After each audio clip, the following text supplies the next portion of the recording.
John Locke was one of the most important political theorists to ever live. And his import comes primarily from the fact that he was so incredibly influential.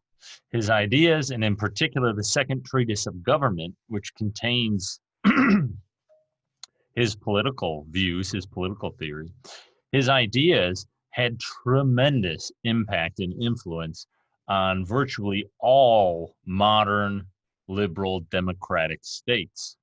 Um, in particular, with regard to the United States, you can find Lockean influences throughout the writings of the founding fathers, throughout the Declaration of Independence, throughout the Constitution itself. It's hard to overstate his influence on a place like the United States. And what we're going to be doing is we're going to be trying to understand the main ideas, his main political views as put forth in the Second Treatise of Government. Before we get into it, though, just a brief word about his life, who he was, what he did, and so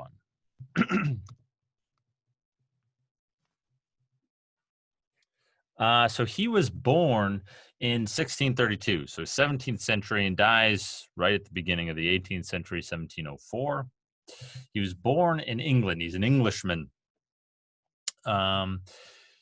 He spent considerable time at Oxford. So he was, I think he was from a somewhat middle-class family, but he was given a very good education.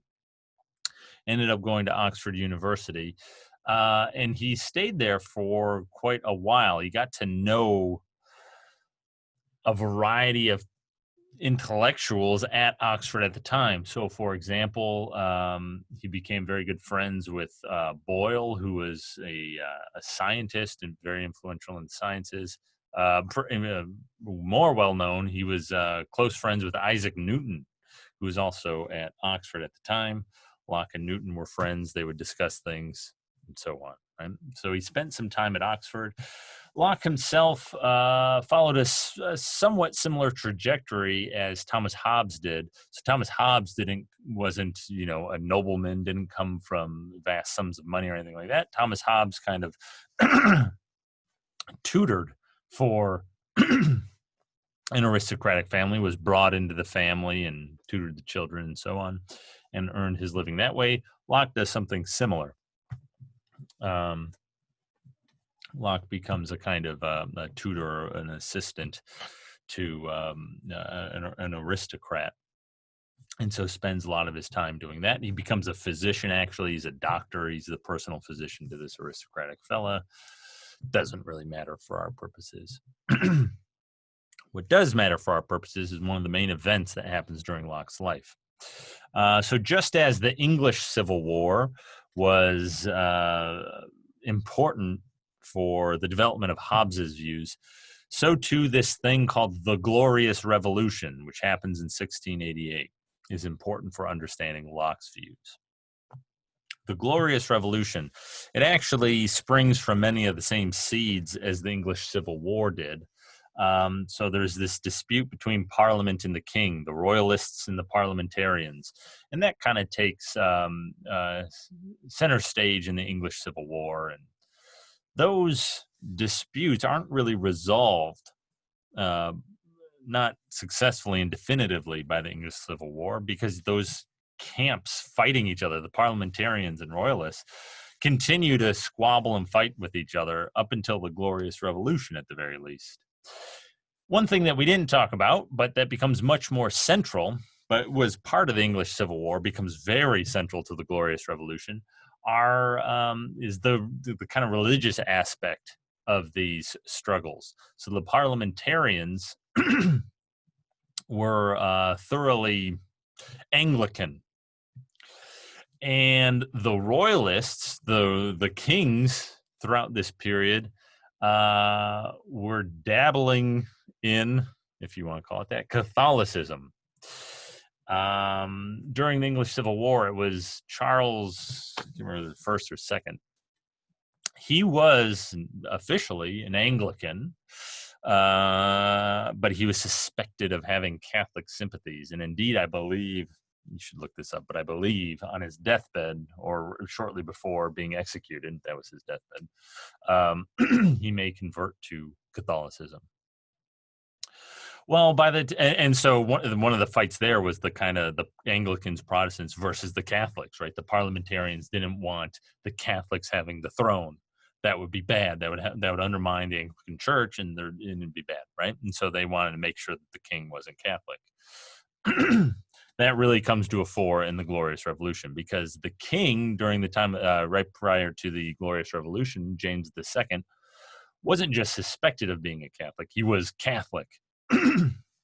And the reason people kind of put up with it and they didn't start a civil war again right away is because he didn't have a male heir. He had a daughter, but his daughter was Protestant.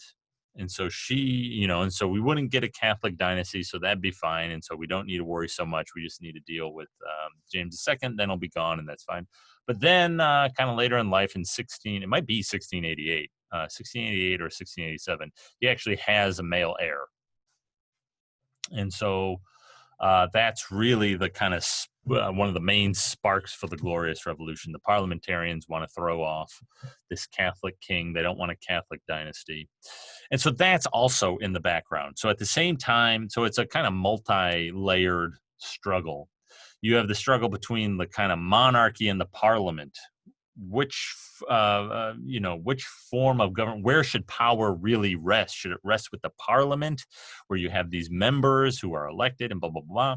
Or should it rest with a king? Should we have more of a parliamentarian style government, or should we have more of a monarchical style government, right? That's one layer of the dispute. What's the proper form of government? Where should authority really reside?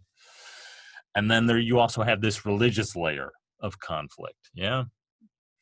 And the religious layer really comes out in the Glorious Revolution. In any event, so what happens is basically James II is deposed. He flees the country. It's fairly bloodless. There isn't much fighting, actually. And James II's daughter, who is Protestant, marries William, who is the king of the Netherlands. And the parliament basically invites Mary and William and Mary, right, to take the throne, and they do, and they're Protestant, and it's fine. James II lives the rest of his life off with his cousin in France. His cousin is the king of France, and so that's the revolution, right? They throw off the James II, they install William and Mary, and at the same time as they install William and Mary, the parliament enacts all these laws and measures giving them more power. They have the power to appoint a monarch, right? Something like that. And so they appoint William and Mary. And so that shifts the balance of power towards the parliament. That's the Glorious Revolution. Locke was heavily in favor of this. He was very much on the side of the parliamentarians. Locke himself he did not favor the Catholics. He was fairly anti-Catholic. He writes in other places, and very much favored the parliament. And why does any of this matter? Well, because Locke himself, in the preface to the Second Treatise of Government, which is published in 1689. He'd been writing it well before then, but it's published in 1689. In the preface to the Second Treatise of Government, he says, what I do in this work, in this Second Treatise of Government,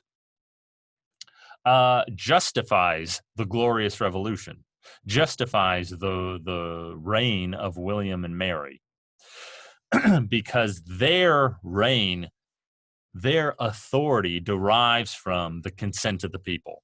And what I show in this work, the Second Treatise of Government, is how all that works and why this was all legitimate and why we were right to get rid of that awful King James II. Now, just very quickly, right? 2 treatises of government. We're reading the second treatise. That may have piqued your curiosity. What's with the first treatise? Is there a first treatise? Yes, there is a first treatise.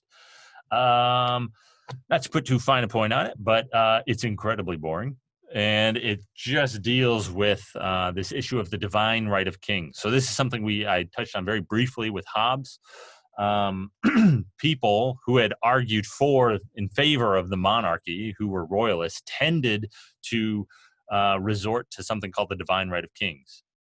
In the first treatise of government, Locke argues against the divine right of kings, basically. So it's not particularly interesting or relevant to issues today, but if you're interested in that, there you go. Go look at the first treatise of government. One last thing to say about Locke. So the two treatises of government, that's one of the most important works in political theory ever written.